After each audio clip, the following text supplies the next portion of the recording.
He says, تُنْكَحُ الْمَرْأَةُ لأربع. There are 4 reasons for why men will marry a woman. He is stating that these are 4 valid reasons. He is stating that these are the reasons that why a man will pursue a lady in marriage. He just at the end of it tells us which is the best reason, the one that you should for sure look for. But the rest are still reasons. I mean, the rest of these, the rest of the other 3 are still reasons that men will pursue marriage when they look to get married.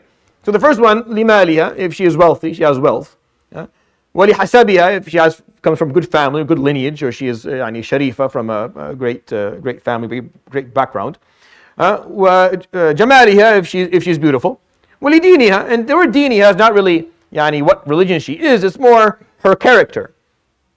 This is important. As I narrated at the beginning of this series, the Prophet ﷺ said, إِذَا أَتَاكُم مَّن تَرْضَوْنَ دِينَهُ وَخُلُقَهُ فَزَوِّجُوهُ. Someone comes to you and you accept their deen and their khuluq. And this is basically the Prophet ﷺ putting together something. He is packaging a person's character or ethics or the way they live. So وَلِدِينِهَا, he's referring to ﷺ, her character, to what degree she is religious and how her religion actually presents itself. So these are all reasons that men will pursue marriage. Now, the scholars have said that this is not talking about her iffa and tahara. That is understood, it's implied. Meaning the fact that she has chastity is not talked about here, because that's implied. Because a man who is a Muslim man will not look for someone who does not have chastity.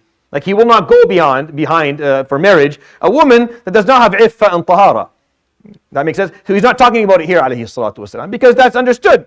Of course, if you're a man, you're looking for marriage, that's what you're going to look for. But after you filter that first piece, where she is afifa tahira, she is someone who has her chastity, she has her respect of her haya and her iffa, these concepts, the Islamic concepts of preserving yourself from haram and from fahisha, then these are the reasons. Either you're looking, her advantage is that she's wealthy, or that she comes from a great family background, or she is gorgeous and beautiful and you love the way she looks, or she is religious, I mean, she has the proper understanding of her deen and she practices it. So he says, alayhi salatu wasalam, فاظفر, and fazfar is when you win something.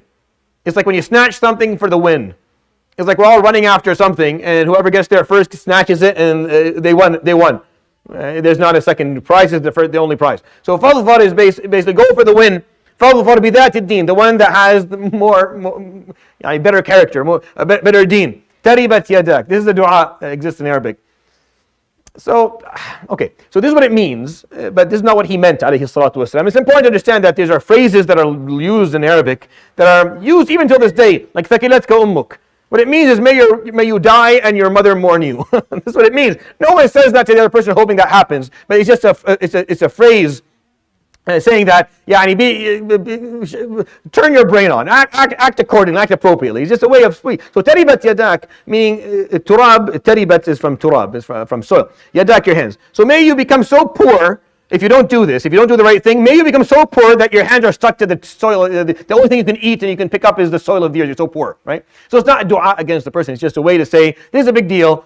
Turn your brain on, act accordingly. So again, it's understanding sometimes the phrases that the Arab use. And the Prophet ﷺ, Arabi, fasih and Qurashi, he will use the phrases of his people that people understood. So this is a big deal because people read, for example, a hadith and they read the translation like, what? Why is he saying this? Again, you need context. You need to understand why, how people spoke back then. He spoke like people spoke, and they understood him. So this is an advice to us, alayhi salatu wasalam, that when you're looking to get married, you will choose based on one of these things.